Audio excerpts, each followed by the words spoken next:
रियासत पाकिस्तान में जो मामलात हैं वो किस तरीके से चलते हैं और किस तरीके से डील होते हैं।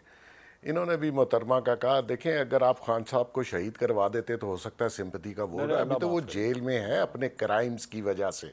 और जहाँ तक आपने कहा बुशरा बीबी का क्या कसूर है, वो ऑडियोज देख लीजिए और मेमोज चेक कर लीजिए कि जितनी तोशाखाना की चीज़ें हैं वो उसी ने मंगवाई हैं एज ए खातून अव्वल होने के नाते, और उसी की वो एजेंट थी फरा गोगी जिसने जाके वो चीज़ें बेची हैं, उसका रिकॉर्ड मौजूद है।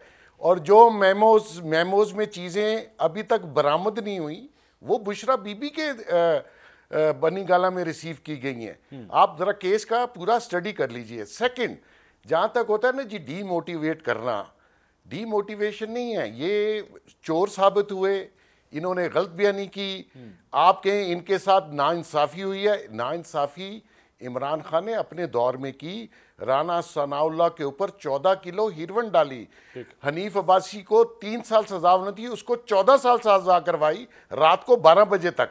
तो मकसद ये है कि जो आपने इस रियासत में रह के किया और जिन लोगों से ये काम करवाए, आज वही लोग आपके खिलाफ काम कर रहे हैं, वही कूफते हैं, वही लोग हैं, वही एजेंसीज हैं।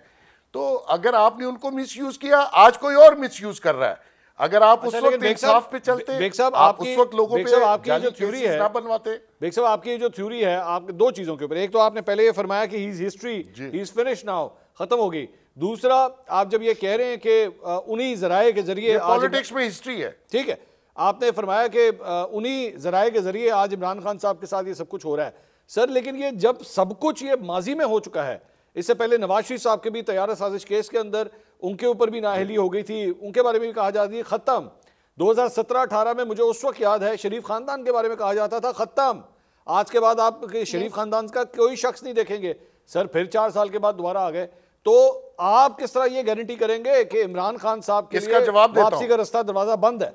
अच्छा सर, ऐसा है कि उन्होंने एक पार्टी बनाई जिसका नाम नून लीग था, और वो इतने मुश्किल हालात में वो सरवाइव की पार्टी, खान साहब ने तहरीक इंसाफ को सरवाइव नहीं करने दिया क्योंकि इसने उसको पॉलिटिकल पार्टी बनने नहीं दिया।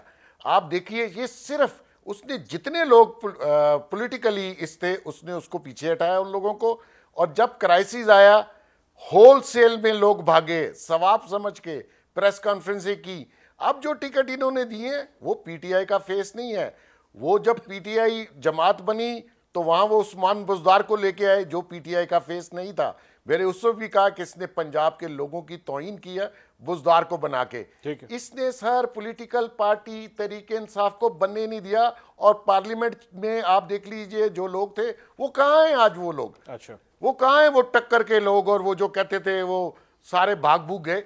अब इन्होंने जिनको टिकटें दी हैं वो आया पीटीआई हैं, वो लोग ये मरवत और ये जो यहाँ पे वकला खड़े हैं, कोई लाहौर में खड़ा है, ये पीटीआई का हिस्सा थे।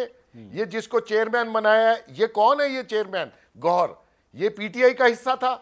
जमात नहीं बनने दी मंसूर साहब, तब इसका ये हाल हुआ। वो अपने फैन फॉलोइंग और अपने साथ बोनों को रखता था जो उसकी हम लाए।